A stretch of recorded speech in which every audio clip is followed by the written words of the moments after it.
Have you ever stood at a crossroads where every path seemed to lead to loss? In the bitter winter of 1884, Clara May faced that moment. Orphaned, betrayed by her own kin, and with the Wyoming cold closing in like a fist, she was given a cruel choice: surrender her freedom or freeze alone in the snow. What would you have done?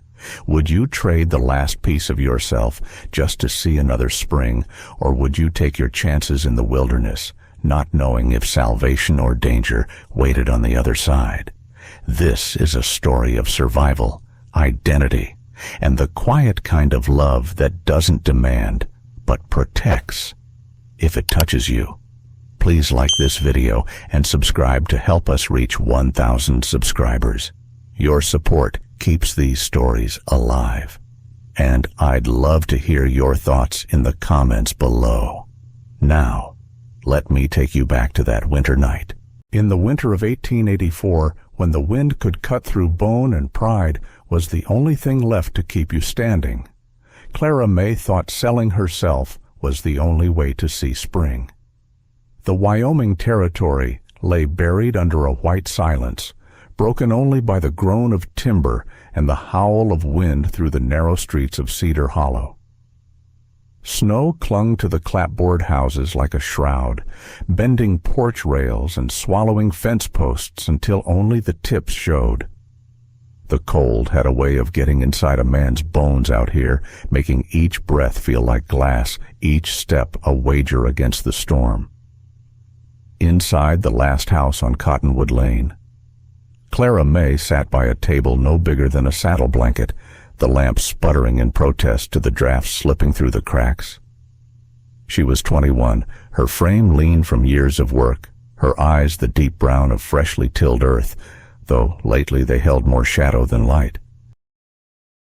She traced the worn edge of a photograph her father, one hand resting on the neck of a roan stallion, the other steady on her small shoulder.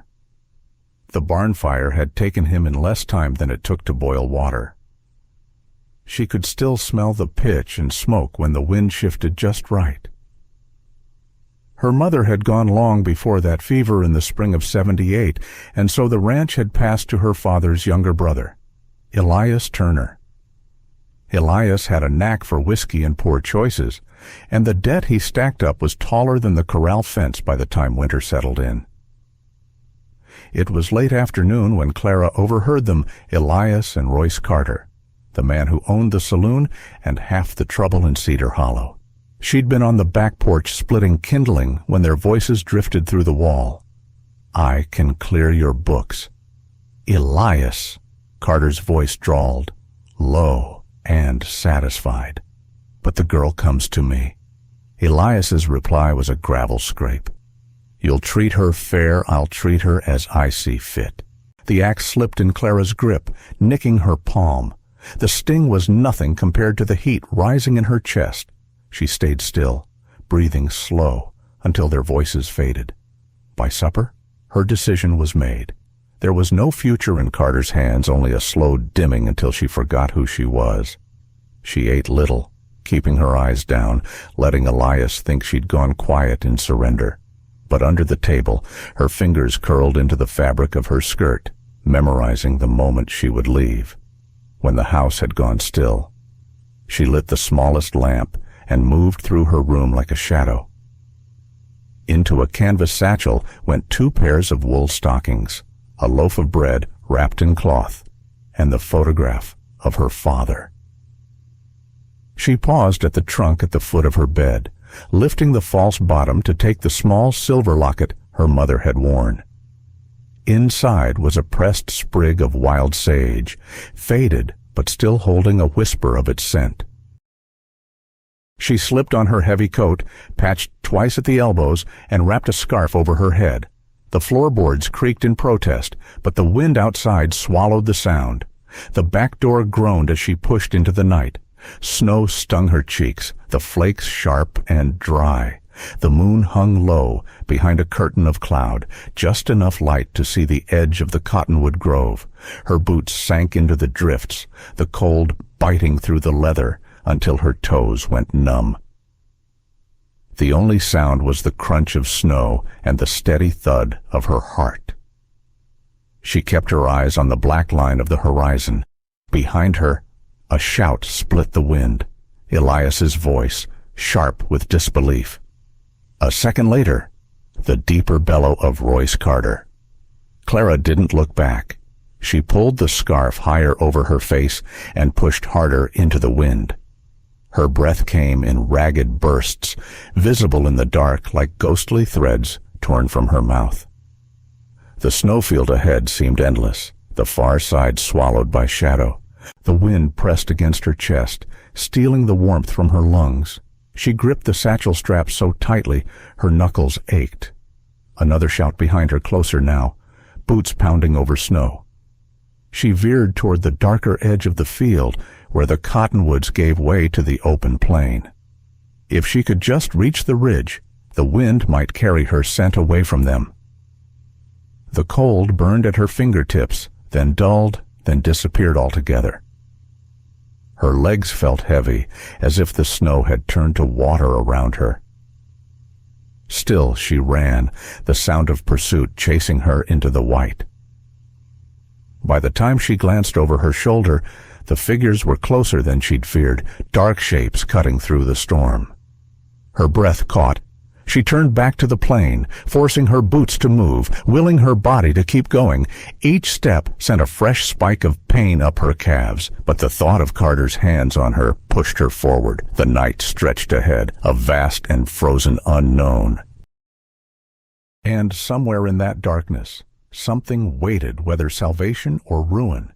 She couldn't yet tell. The storm closed around her like a living thing. Snow bit at her cheeks, sharp as ground glass, and the wind pressed so hard against her chest it felt as if invisible hands were shoving her back toward Cedar Hollow. Each breath scraped her throat, leaving the taste of iron. Drifts reached up to her knees, swallowing her boots with every step. She lifted her legs high, fighting to free each foot, but the snow pulled back like it wanted to keep her. The cold seeped through the seams of her coat, through wool and cotton, until it settled in her bones. Somewhere behind her, voices rose faint at first, then sharper, clearer, Elias shouting her name, and another voice, deeper, with the jagged edge she knew belonged to Royce Carter. Her heart punched against her ribs. She forced herself onward, eyes fixed on the dark smudge of cottonwoods ahead. The trees were only a quarter-mile away, but the wind made it feel like 20. The howling grew, but it wasn't just the men. The wind itself carried a mournful wail, long and low, like wolves calling to each other across the plains. It sent a shiver through her, and for a moment she wondered if the wolves would reach her before the men did. A shadow moved in the corner of her vision, then another. She spun, breath tearing from her lungs. Two men were no more than 50 feet back, their shapes bulky in heavy coats, heads down against the snow. She tried to run faster, but the drifts fought her. Her boot caught on a buried branch, and she stumbled forward, catching herself on her hands. The snow burned her palms, even through her gloves. She scrambled up, but they had gained on her. The first man lunged, catching the edge of her coat. The sudden jerk nearly threw her to the ground. The smell of whiskey and sweat hit her through the cold, and Carter's man growled, "You're coming back, girl!" Clara twisted hard, wrenching at the fabric, but the grip held. Desperation surged. She dropped her head and bit down on his hand, hard enough to taste blood through the leather. He cursed, yanking back. She tore free and staggered forward, her breath loud in her ears. The sting in her lips was nothing compared to the surge of wild relief.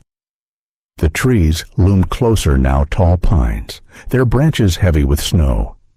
She plunged between them, the wind muffled instantly by the thick trunks, but the cold still followed, curling around her like smoke. Her gloves were stiff with ice, her fingers numb. She could barely feel the satchel strap digging into her shoulder. Her lungs burned with each inhale, sharp and punishing, as though the air itself had turned against her. She wove between the trees, boots crunching over a layer of crusted snow. Every few steps she glanced back, catching flashes of dark shapes threading through the white behind her. They weren't far enough away. Her legs were leaden now, each step slower than the last. The cold gnawed at her ears and seeped into the tender skin of her neck where the scarf had slipped. She tried to adjust it, but her hands wouldn't obey, moving clumsy and slow. A root caught her boot, and she went down hard, snow exploding around her face. She pushed herself up to her knees, but her body didn't want to rise. It would be so easy to lie there, let the snow cover her, let the cold take her. No. The word was little more than a spark in her mind, but it was enough. She lurched forward again, using the trees as anchors to pull herself along. Somewhere ahead, the forest thinned. She could see the pale smear of open snowfield beyond, but before she could reach it, her vision blurred, dark spots swimming at the edges. She took another step, then another, and the ground seemed to tilt. Through the haze, a shape appeared. At first, she thought it was another tree, broad and dark.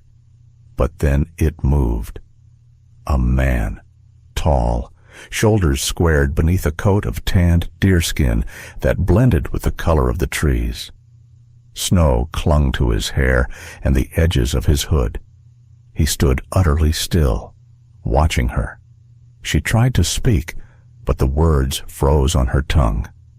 The world narrowed to that figure, the white snow, and the black between the trees. Her knees buckled. As she fell, she saw him step forward, the snow swirling around his boots, and then there was nothing. When Clara woke, it was to warmth unexpected and almost painful after the bite of the storm. A low fire burned in a stone-lined pit, its glow painting the walls of the shelter in shades of amber and shadow. The walls weren't wood, but stitched panels of tanned hide, the seams laced tight against the wind.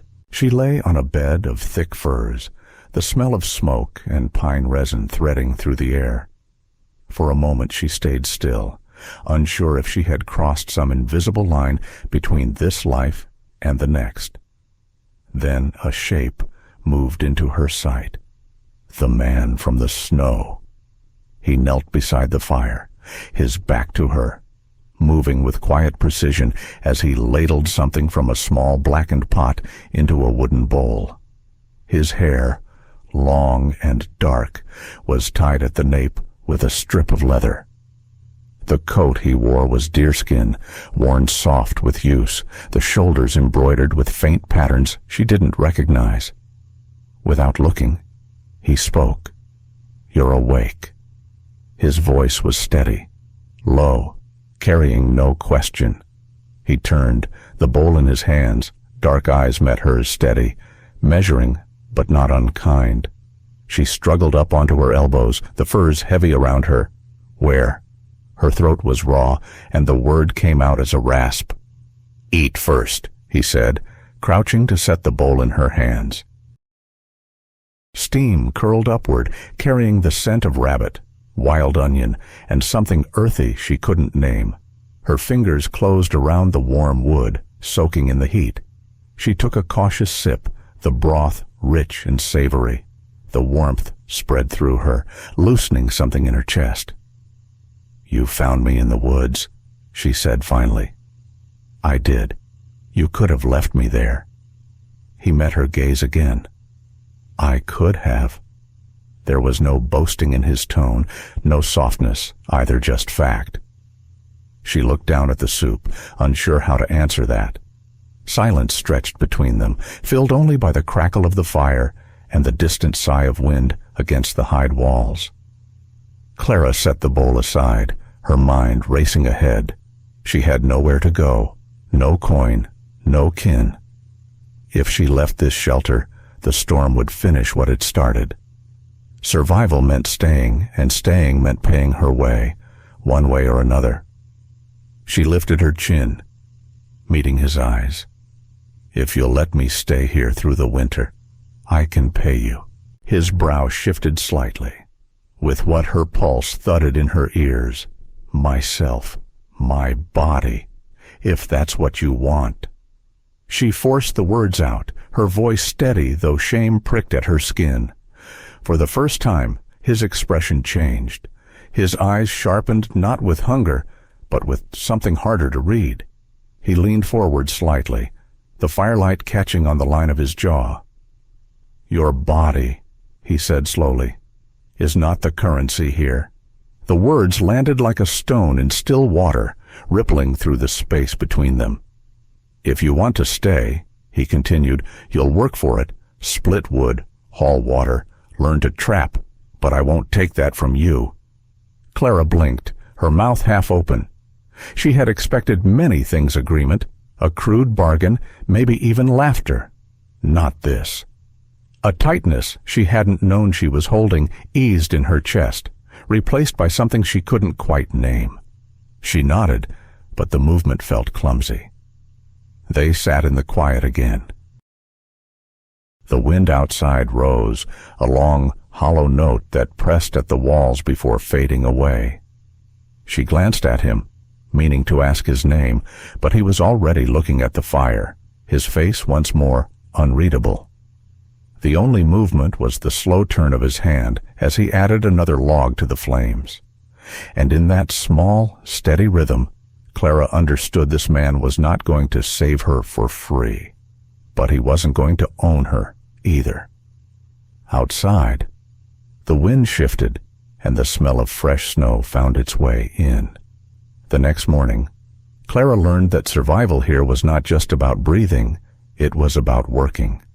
Talon handed her a splitting maul, its hickory handle worn smooth from years of use.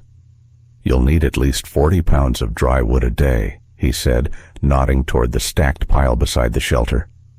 "More if the wind turns." She wrapped her stiff fingers around the handle, the cold seeping into her palms. The log before her was just over a foot wide, the grain twisting like muscle. She brought the maul up too far and let it drop. The head bit only halfway before sticking. Talon didn't speak, but after a moment, he stepped forward, set the log upright again, and showed her the swing. His movements were clean, efficient, raising the maul only as high as needed, letting the weight do the work. By midday, her arms ached from the strain, but a neat row of split logs grew beside the shelter. After the wood came the fire. Talon showed her how to twist dry grass into a tight nest, set it beneath a teepee of thumb-thick kindling, and coax a flame with a single spark from flint and steel. It took her 8 tries before the kindling caught, a curl of smoke turning into a living orange glow. She sat back on her heels, watching it grow, the warmth touching her cheeks like a cautious hand. Water was next. In Wyoming's winter, it came from snow heavy, powdery piles that she shoveled into a cast-iron kettle. At first, she packed the kettle full, but Talon shook his head. Snow's 9/10 air. Fill, melt, then fill again. You'll get maybe a quart the first time. The days fell into a rhythm. At dawn, she'd haul in snow for water, then tend the fire until the coals glowed deep red. Mid-morning was for splitting wood logs cut to 2 feet in length, stacked in rows 3 feet high. By afternoon, she'd help with the game. Talon brought in rabbits, sometimes a pheasant. He showed her how to hang them in the open air, where the cold would keep them from spoiling, and how to slice thin strips of meat for drying. The strips, no longer than 10 inches, and no thicker than her finger, were laid across a rack near the fire, where the smoke curled up to season them. It wasn't long before she felt the eyes on her. The Comanche village lay a mile east, tucked in the shelter of the pines. Now and then, A pair of women passed near Talon's shelter on their way to the river, baskets slung over their backs. They never stopped, but their gazes lingered. One afternoon, she returned from hauling snow to find the pot of stew she'd left simmering, giving off an odd scent. Lifting the lid, she saw a handful of river stones at the bottom, leaching gray into the broth. Another day, she reached for the small pouch of dried cornmeal Talon had given her, only to find it gone. She searched every corner of the shelter before stepping outside and spotting it half buried in the snow, the drawstring untied. She never caught them in the act, but she knew. When she told Talon, expecting anger, he simply nodded. They're watching, deciding if you belong. That night, she found a fresh armload of split wood stacked just outside her door, more than she could have cut alone. And, in the morning, when she stepped out into the snow, a small parcel sat on the stump by the entrance.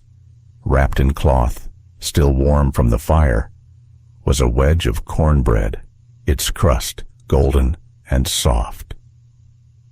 She looked toward the village, but the snowfield was empty. It happened again the next week, extra kindling at her door, a clean pair of wool mittens left on the split log she used as a seat. Talon never mentioned them, and she didn't ask. But the quiet gestures spoke louder than words. By the end of her first week, Clara could split a log clean through in 3 strokes, start a fire in less than 5 minutes, and keep a kettle of melted snow ready without being told. Her muscles had begun to harden. The ache in her arms, now a familiar companion rather than a hindrance. Still, the silence from the village weighed on her. She wanted more than to survive. Here she wanted to belong. And belonging, she knew, would not come from woodpiles and clean water alone. On the morning of the 9th day, she stood outside with an armful of wood, the air sharp at 2 degrees above zero. Talon came up the path, a brace of rabbits slung over one shoulder. As he passed, he set a hand briefly on her arm light, steady before continuing to the shelter. It was the first time he'd touched her since pulling her from the snow. She carried the wood inside, the gesture still warm against the chill on her skin. Outside, the wind shifted, carrying the sound of distant voices from the village low, indistinct, like the murmur of a stream under ice.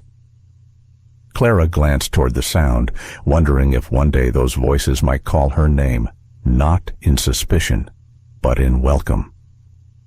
The nights in the Wyoming winter had a way of stretching long, the dark settling in early and refusing to leave until morning. The fire became Clara's clock, its slow collapse into embers, telling her when the hours had passed. That evening, the wind rattled against the hide walls, but inside, the air was thick with the smell of pine smoke and rabbit stew. Clara sat cross-legged on the floor, her back against a folded quilt, hands wrapped around a cup of hot broth. The steam carried her somewhere else. She was small again, no taller than her mother's waist, standing in the kitchen of their old ranch house. The air had smelled of bread baking, of sun-warmed linen, and of the faint, sweet earthiness that clung to her mother's clothes. Around her mother's neck, resting just above the hollow of her collarbone, hung a string of beads smooth, the color of river clay after rain. Her mother never took it off, not even to sleep. "It was my mother's," she'd said once, when Clara had reached up to touch it. And hers before that. The way she spoke, her voice low and steady, had made the necklace seem like more than just beads. It had felt like a promise. Clara could see her now, humming a tune she never named, her fingers dusted with flour. She wished she could remember more of the song, but it had slipped from her like water through her hands. The snap of wood in the fire brought her back. Across the room, Talon sat on a low stool, the light from the flames spilling over his shoulders. In his hands was a length of pale wood, no thicker than his thumb. He worked it slowly, the edge of his knife whispering along the grain. The shavings curled away, dropping to the floor in soft spirals. She watched him shape the bow, his fingers sure and deliberate. There was something grounding in the rhythm of it, in the way he gave all his attention to the task without hurry. Safe. That was the word that came to her. Unbidden. She felt safer here, in this small hide-walled shelter with a man she barely knew, than she had in her uncle's house. And yet the thought unsettled her. Safety was not the same as trust. Could she trust him? He had pulled her from the snow, fed her, given her warmth. But she had seen the way people could change, how kindness could be a mask for what they truly wanted. She had learned it the hard way, the day Elias turned from family to jailer in a single conversation. Her eyes shifted to the bow in his hands. He didn't glance up, didn't seem aware of her watching. His focus was absolute, his knife stroke steady. She thought of the village, of the sideways glances and the small sabotages stones in the stew, food left to spoil. Talon had not spoken for her there, had not tried to explain her to them. He had simply let the days unfold. Was that patience, or was it distance? She sipped the broth, the warmth spreading into her fingers, her thoughts knotting and loosening again. "Why do you live out here, alone?" she asked finally. The knife paused, but only for a breath. "I'm not alone," he said, his voice calm. "I'm where I belong." She waited for more, but he returned to the bow, the shavings whispering again. The fire cracked, sending a small flare upward. Shadows moved along the hide walls, bending and swaying like the silhouettes of dancers. She set her cup aside, curling her legs beneath her. Her mother's beads seemed to weigh heavier against her skin tonight, though they had not moved. She touched them, feeling the smoothness of each shape, the coolness that never seemed to take the heat from her fingers. Did she belong here? The question lodged deep, like a splinter. The work was hard, the cold relentless. The people watched her with guarded eyes, and yet she could feel something shifting inside her, as if the ground beneath her feet was learning her step. The wind pressed against the shelter again, the sound hollow and long, like a voice calling from far away. She looked back to Talon. He was tying a length of sinew to the bow, his movements slow, careful, like each knot held a story. "Do you ever miss another place?" she asked. His hands didn't stop. "A place is just land," he said. "It's the people who make it home." The words settled between them, neither heavy nor light, just true. Outside, the wind shifted, carrying the faint scent of smoke from another fire, somewhere in the village. Clara wondered if anyone there was thinking of her, even for a moment. The fire in their shelter burned low, the logs falling in on themselves. Talon reached for another, setting it in place. The flame caught, pushing the shadows back a little further. Clara drew the furs closer around her shoulders. The heat, the smell of wood smoke, the quiet scrape of knife on wood, these small things filled the space around her. She didn't have answers yet, but for tonight, the questions could wait. The snow had fallen thick during the night, muting every sound. Morning light sifted through the hide walls in pale bands, and Clara could hear only the occasional groan of snow sliding from the roof. She sat cross-legged on her bedroll, sorting through the few possessions she had carried from Cedar Hollow. The photograph of her father, a strip of cloth her mother had used to braid her hair. At the bottom of the canvas satchel, wrapped in a square of flannel, was the necklace. The beads were smooth and warm from being pressed against her skin the night before, their colors deep and earthen red clay, soft brown, muted cream. She rolled them between her fingers, letting the shapes press into her palm. She didn't hear Talon enter until the air shifted behind her. His gaze fell immediately to the beads. For a heartbeat, his face went still. Then his eyes narrowed not in suspicion, but in recognition. "Where did you get that?"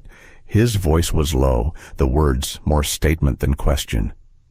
"It was my mother's," Clara said. "She wore it every day, even when she slept." Talon stepped closer, kneeling beside her. He didn't reach for the necklace right away, only studied the pattern of the beads, the way they had been strung. When he finally touched them, his fingers brushed lightly over the largest bead, a dull red sphere with a faint spiral carved into its surface. "I've seen this before," he murmured. "It belonged to Kiona's daughter."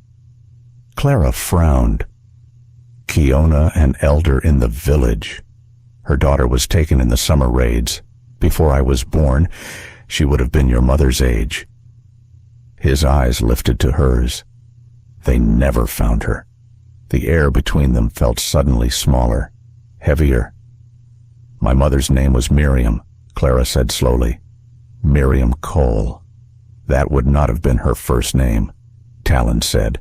He leaned back, resting his hands on his knees. "When she was taken, she would have been given a name to fit the white man's books, but she was born to the Comanche." The words landed like a blow she didn't see coming.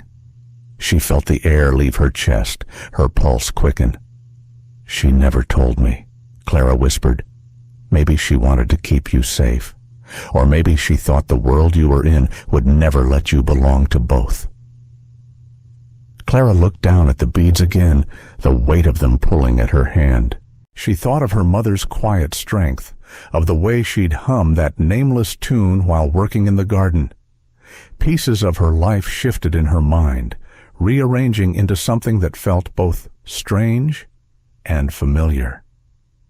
Outside, a muffled voice called to someone in the distance.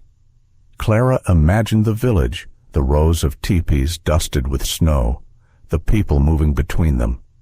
All this time she had thought of it as a place apart from her, a place she could only stand on the edge of. Now she wasn't sure where the edge was. That afternoon, Talon took her to the village.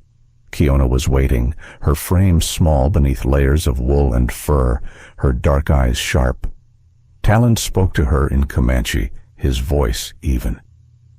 Kiona's gaze moved to Clara, then to the necklace. The elder reached out, taking the beads in her hands. She turned them over slowly, tracing the spiral with her thumb. Her lips moved around a name Clara didn't know, and for a moment, her eyes shone. "She is of us," Kiona said in accented English, her voice certain. "But the fire must see her before the people do." It wasn't acceptance, not yet, but it was a beginning.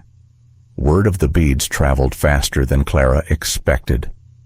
By the next morning, when she passed near the river, two women who had once turned away from her now met her eyes briefly before looking back to their work. Children lingered a little longer before darting away. But the warmth was not complete. In the same glance that held curiosity, there was still caution. The stones in the stew stopped appearing, but no one invited her to sit by their fires. That night, back in Talon's shelter, Clara sat with the necklace coiled in her palm. The fire snapped softly, the scent of pine sap rising from the logs. She thought about the invisible thread that now seemed to run from her to this place through her mother's hands, through the years she never knew. It felt fragile and strong all at once, like something that could hold her if she dared to lean into it. She looked at Talon, who sat sharpening the edge of a flint blade. "Do you think they'll ever see me as one of them?" His eyes met hers. Steady. "That's not for them to decide," he said. "It's for you. Outside." The wind carried the distant rhythm of a drum faint, like a heartbeat she was only now beginning to hear. The snow had begun to crust over, each step across the clearing breaking through with a sharp crack. It was late morning when Clara heard the first sound, distant, rhythmic, like thunder rolling over the hills. Talon was outside, splitting wood. He paused, head tilted, his eyes narrowing toward the horizon. Clara stepped to the doorway, the cold immediately biting her cheeks. The sound grew clearer. Hoofbeats, many of them, pounding in a steady, relentless rhythm. A moment later, shapes emerged from the pale glare beyond the trees. 7 riders, their coats dark against the snow. The lead horse carried Elias Turner, his face ruddy from the cold, his eyes scanning the village with the same greed he once reserved for counting cattle. Beside him, mounted on a rangy bay, was Royce Carter. The glint of metal at his belt caught the light a revolver, polished and ready. Behind them rode 5 more men, broad-shouldered under heavy dusters, rifles slung across their saddles.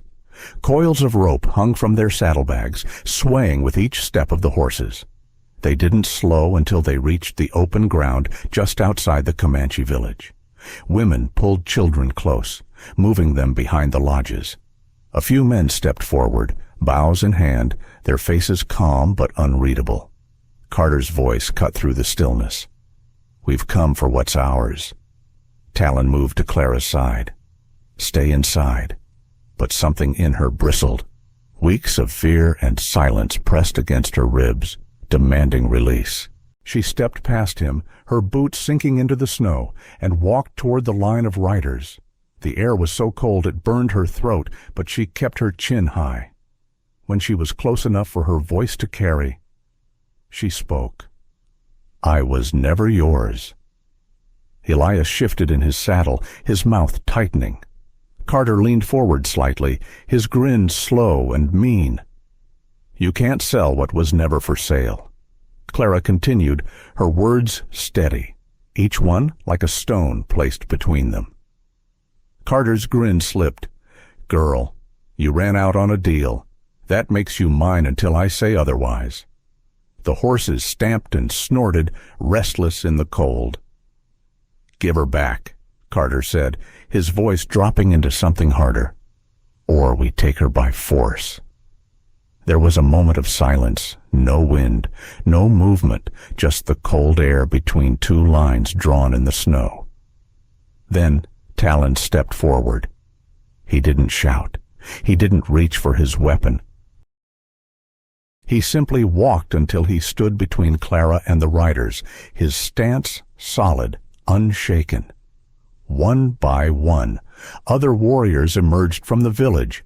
They carried spears, bows, and the quiet strength of men who had stood in the face of worse. They formed a line beside Talon, the points of their spears catching the pale winter light. Carter's horse shifted beneath him, ears flicking.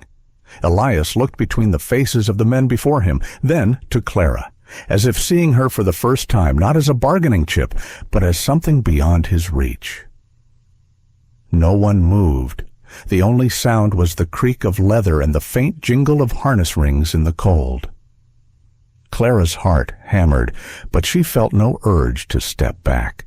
The necklace at her throat was warm under her coat, the beads pressing into her skin like a reminder.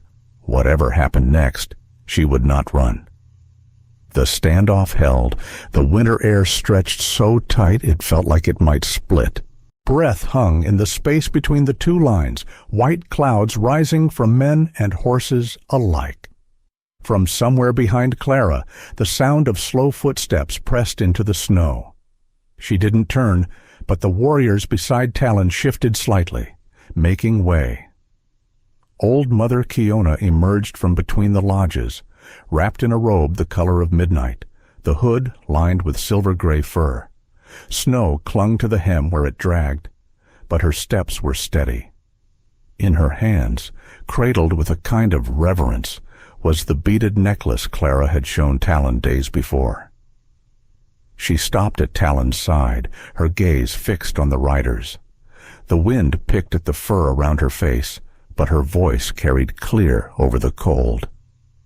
"This belongs to her," Kiona said, holding the necklace up so the winter light caught the spiral carved into its largest bead. "It was my daughter's. She was taken many winters ago, and this one is her child." Murmurs rippled through the Comanche line, low and certain. The warriors tightened their stance, not in threat, but in declaration. Clara felt every pair of eyes, warrior and rider alike, turn toward her. Elias's face shifted, something uneasy moving behind his eyes. Carter's mouth worked, but no words came. The wind gusted, throwing a curtain of snow between them for a moment, as if the storm itself wanted to test their resolve. "This woman carries our blood." Kiona continued, her voice steady as the fall of snow. "She carries our name. She carries our fire. You will not take her." Silence followed, heavy and final. Carter shifted in the saddle, glancing down the line of warriors. He saw no fear, no hesitation, only the unbroken wall of men who had no intention of stepping aside. His horse sidestepped, ears flicking back. The wind rose again, sharp and cutting, sending flurries swirling around the horse's legs. Carter spat into the snow, then jerked his reins. Without a word, he turned his bay and started back the way they'd come. Elias lingered a moment longer, his eyes on Clara. There was no warmth there, only a kind of bitter acknowledgement, as if he had lost something he thought he could keep. Then he turned his horse, following Carter into the white. One by one, the rest of the riders wheeled away. The sound of their retreat hoofbeats, muffled by the snow, faded until there was nothing but the wind again. Clara's knees felt suddenly unsteady, but it wasn't the cold. It was the weight of what had just happened, the sudden knowledge that, for the first time in her life, people had stood for her not because of what she could offer, but because of who she was. Talon turned toward her, his dark eyes steady. He stepped close enough that she could see the faint steam rising from his coat where the snow had melted.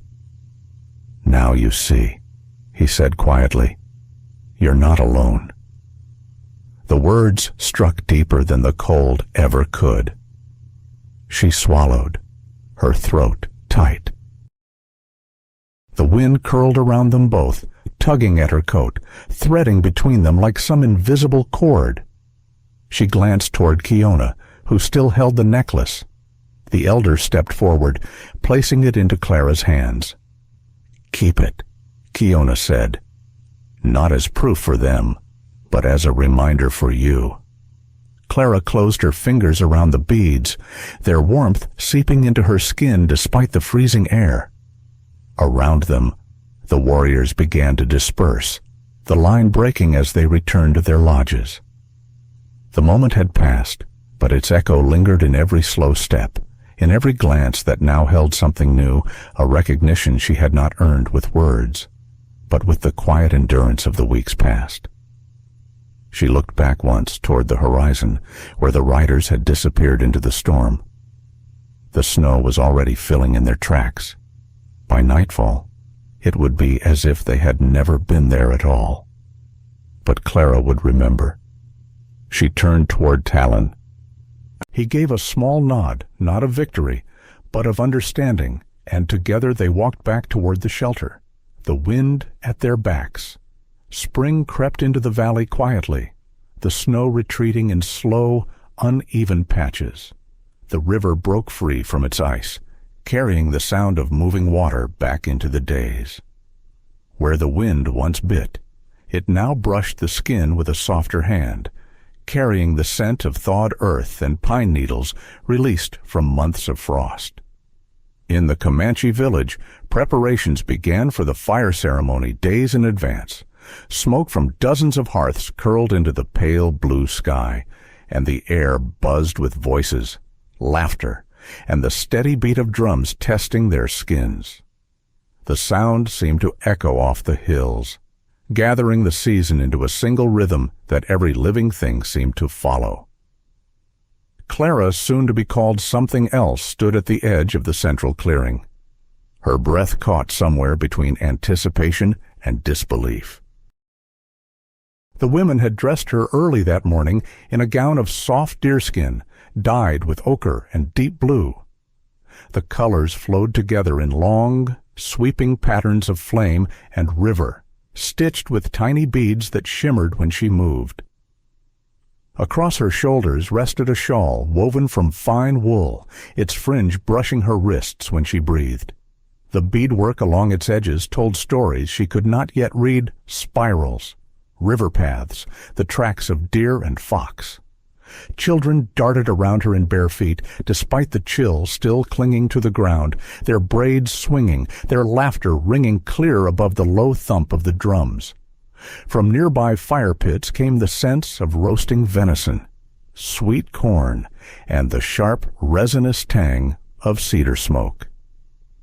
The elders sat in a wide circle near the great fire pit, their faces calm, their eyes bright with the knowing that comes from many seasons. The ceremony began with the lighting of the central fire. Bundles of sage and sweetgrass were set to flame, their smoke spiraling upward to meet the sky. The hum of voices quieted until only the drumbeat remained slow, deliberate, like the pulse of the earth itself. Old Mother Kiona stepped forward, her robe a sweep of dark blue patterned with white feathers. The fringe at her sleeve stirred in the breeze as she raised her hand, and the drumbeat shifted into a deep, steady cadence that seemed to settle into every chest. "Today," Kiona began, her voice carrying across the gathered crowd, "we name one who has walked through cold and shadow and stood again in the light." She turned to Clara and beckoned her into the circle. Clara's legs felt heavy, not from fear, but from the weight of the moment. She stepped forward, the thawed earth soft beneath her moccasins, the rhythm of the drum following each step. When she reached the center, Kiona held up the beaded necklace, the one that had once belonged to her daughter, and placed it gently around Clara's neck. Her fingers lingered for a heartbeat on Clara's collarbone, as though sealing the connection. Then the elder lifted a narrow strip of carved wood, its surface etched with spirals and symbols that seemed to shift when the firelight caught them. "From this day," Kiona said, "you are Ahiv, the one who stands again." The name washed through Clara like warm water, sinking deep. It was more than a name. It was an acknowledgement, a truth pulled from the marrow of her bones and spoken aloud for all to hear. The crowd murmured in approval, and the drums quickened their pace.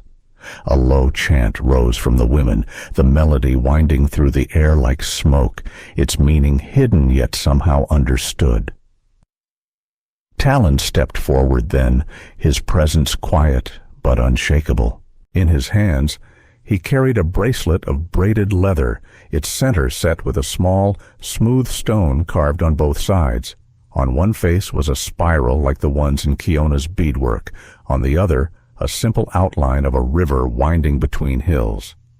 Without a word, he took her wrist and fastened the bracelet. His fingers were warm and sure, the leather snug but comfortable. Clara turned it over in her palm, understanding the message without needing it spoken the spiral for her Comanche blood, the river for the journey she had taken to find her place here. Their eyes met. The noise of the crowd, the drums, even the crackle of the fire seemed to fade in that instant. It was not a look of possession or claim, it was recognition. When the drums rose again, so did the fire. Sparks shot upward, swirling into the deepening twilight. Dancers moved into the circle, their regalia a riot of color, crimson, gold, deep green, each step landing in time with the heartbeat rhythm.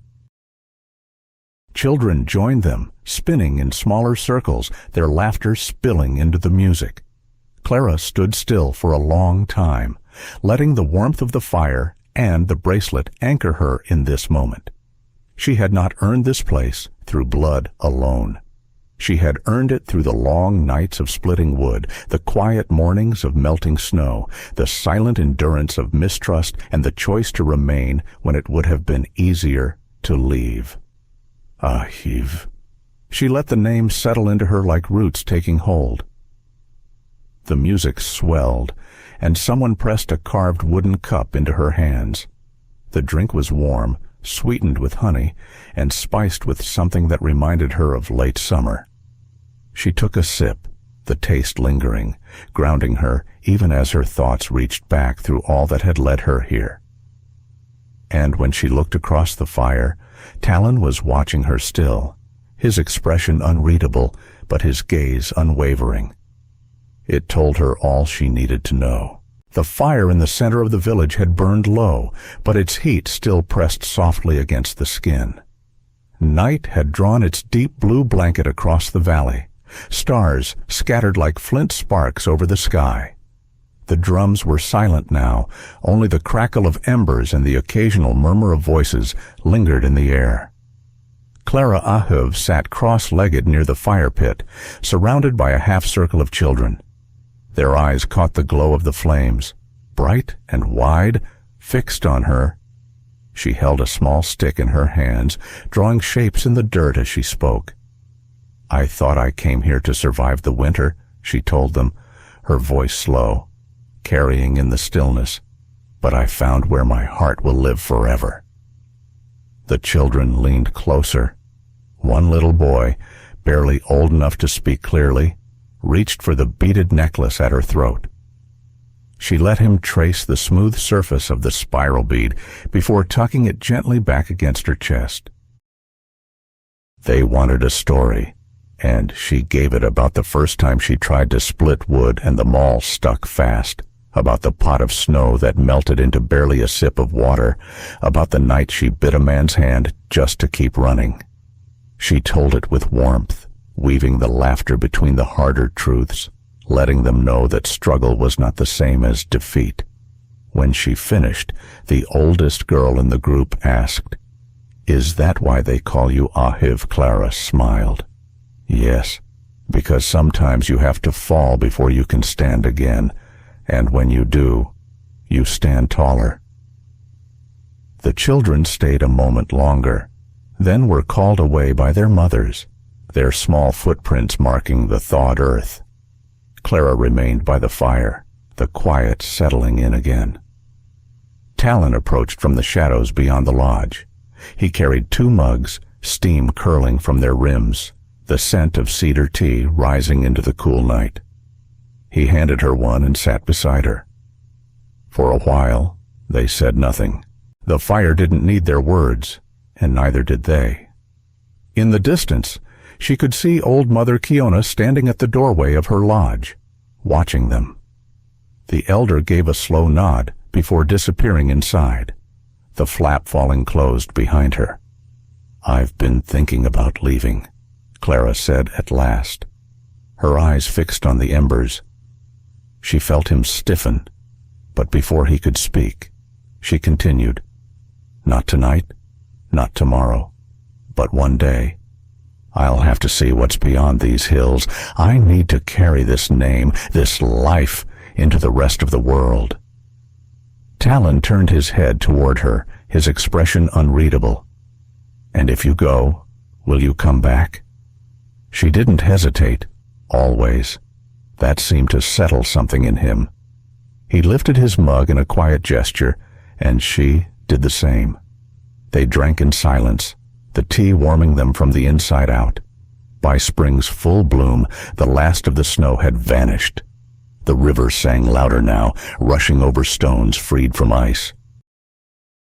Sap rose in the trees, and green shoots broke through the soil. The village moved with the season mending, planting, preparing for the months ahead. Elias Turner never returned. Royce Carter's saloon still stood in Cedar Hollow, but word traveled that he spoke little of the woman who had walked away from him and lived to tell it. The threat had passed, carried off by the same wind that had once brought it. Clara visited the river often, sitting on the bank where the grass grew thick and damp. Sometimes she brought the children and taught them the English words for what they pointed at cloud. Bird, water then let them teach her the Comanche ones in return. Other times she came alone, just to listen. One afternoon, she found Talon waiting there. He held a bundle in his hands, wrapped in soft hide. Without a word, he offered it to her. Inside was a small, carved figure of a woman standing on a riverbank, her head lifted to the sky. At her feet, the spiral and the river were etched together. "It's both worlds," he said simply. She traced the lines with her finger, feeling the smoothness of the carving. "So they can't be divided," she murmured. "They never were." Talon replied. The days passed like that, small gestures, steady work, the quiet weaving of lives together. By the time summer's first storm rolled over the valley, Clara no longer thought of herself as someone who had been rescued. She was part of the fabric here, woven into its stories, its laughter, its silences. On a warm evening, she sat again by the central fire, the smoke rising into a sky streaked with the last colors of sunset. The children gathered without being called, and she began another story. This one was not about running or surviving, but about planting how the smallest seeds could become the strongest roots if given time, warmth, and care.